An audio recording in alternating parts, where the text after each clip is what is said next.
Hey guys, Eric here. Welcome to Rant and Review. In this video, we're going to be talking about Star Wars The Acolyte, Episode 7. It is the penultimate episode. We're almost at the end. So careful for spoilers if you're not caught up with The Acolyte this season. You've been warned. Let's get into it. So spoiler alert. Okay, spoiler alert for me.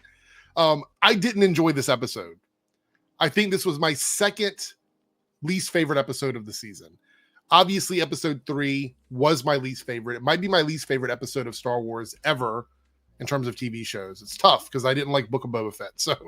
But I did not like episode 3 of this season. And this one, again, it was weirdly paced and edited, and it felt a little bit disjointed, particularly because, you had to remember certain things that happened in episode 3 to kind of make this episode work. We'll get into all of that in a moment. I have a lot of issues with the episode, but I don't want to start out completely negative. So before we even get into the stuff that I want to talk about, whatever your opinion is, leave it down in the comments below. If you like this, if you dislike it, let me know. Leave a like and subscribe if you're new to the channel.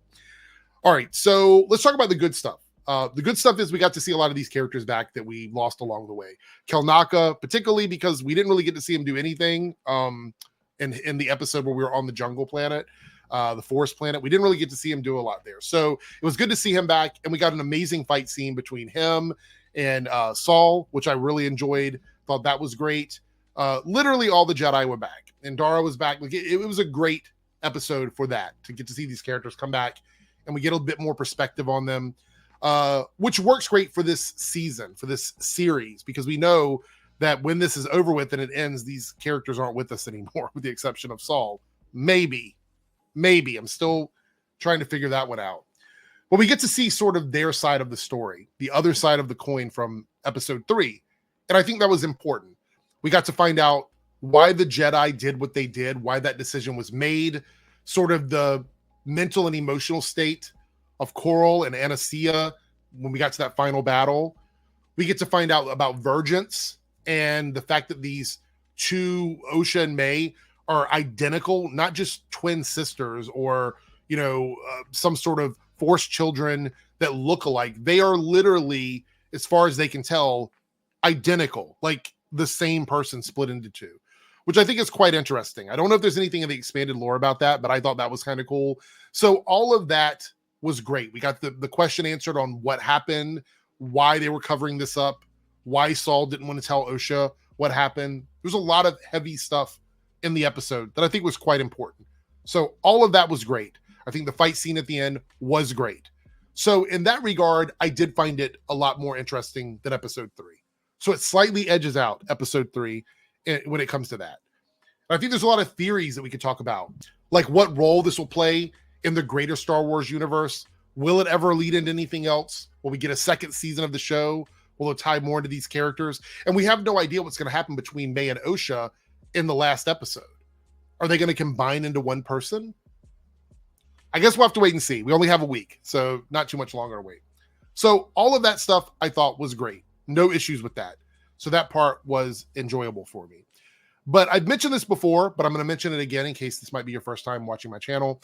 When I review stuff, when I'm watching things to review, I have my phone in front of me with my notepad open so I can take notes.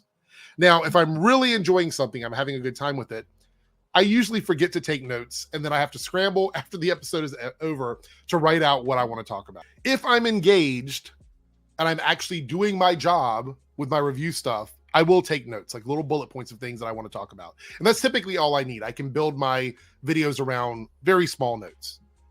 But then I have this thing where if I am bored, this is what I'm doing.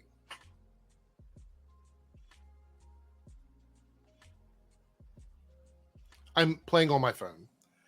And I found myself doing that through the vast majority of this episode, only really paying attention to the stuff that seemed interesting, like the stuff about the twins, the stuff at the end with the final battle, all of the other stuff we were dealing with, like with Saul walking around and tracking the sisters and how they had to break into the mining facility where they were held up and all of those things.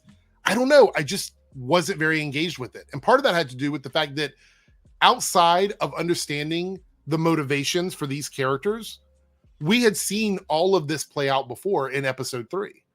So splitting them up means that we were far removed from it, so it didn't quite work for me. If this were a movie and this were like the third act versus the first act, then you're watching it all in one piece. But it's taken us like 4 weeks to get here from there, and I just don't know if it worked for me personally.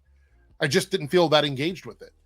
So in that regard, it did fall off for me a little bit. Now, there's nothing wrong with like the editing. There's nothing wrong with the sound design, the stunt choreography, nothing like that. There was a lot of really questionable moments in the episode with characters where without episode 3 being there to fill in those spaces, you felt like you were only getting bits and pieces of those connective tissues. And although it was fun to see things like when Saul was like peeking around the corner where May and Osha were training with the mothers, even though we got to see that, it still felt like we've already done this. We've already been there. And I don't know. It didn't really work for me. Now, some of you may have enjoyed that part. You may have thought that was really cool. Look, when The Flash did it on the CW, we got to see the same scene like 50 times, but it was an important scene. It was a pivotal moment in that character's life. A lot of these scenes that we were seeing were just throwaway scenes. The one that I think meant the most to me was when Saul saw the sisters by the tree talking when they were kind of, I don't know, having a little altercation with each other. I thought that was the most interesting moment. And I honestly felt like outside of that, we might see more stuff with just the Jedi that didn't directly connect with stuff going on inside the mining base. But we didn't. It was just sort of playing catch up with all the things that we had already seen. All right, so the last thing I want to talk about before I give my score, and this is probably the biggest thing for me in both episode 3 and 7, and I mentioned it in my review for episode 3, but I'm going to mention it here again because I think it is probably my biggest issue with these episodes. And I want to say, this is not to be offensive to the actors, but the 2 children were not good. And I know it's very tough when you're talking about child actors in movies and TV shows on how much they're able to give to the characters. And every once in a while, you'll see a child actor come along where you're like, that person's going to be very big. They're going to go on to do a lot of great things. And you kind of see it already. I don't know if it was the material, the directing, the commitment. I don't know what it was, but there was a big inconsistency in the quality of acting from the children in these 2 episodes. And to be quite honest, the episodes are about them. So without that emotional connection, without that resonance that you need from the acting, it fell apart for me. So it crumbled at the foundation. Both of these episodes, they crumbled at the foundation.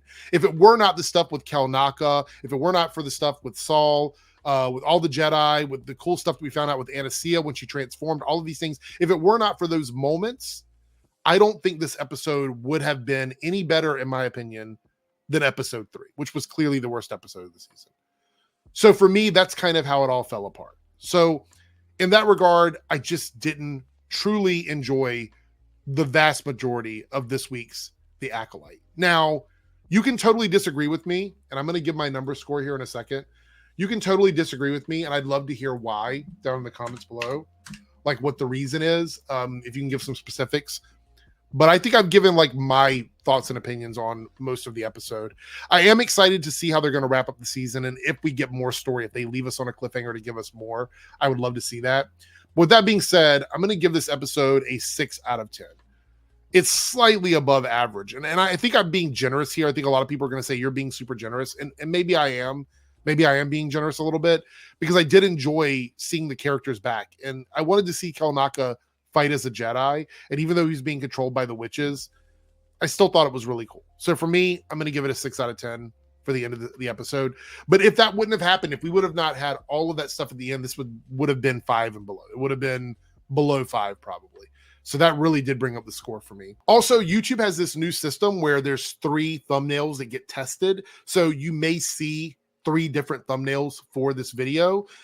Typically, the thumbnail reflects whatever content you're most likely to click on. So that's YouTube's experiment that allows us to do that. So there are going to be, moving forward, probably 2 to 3 different thumbnails for all of my videos. So let me know if you saw more than one thumbnail in your recommended. I'm curious how all that works. With that being said, I'm out of here. Have a great day, and I will see y'all in the next video.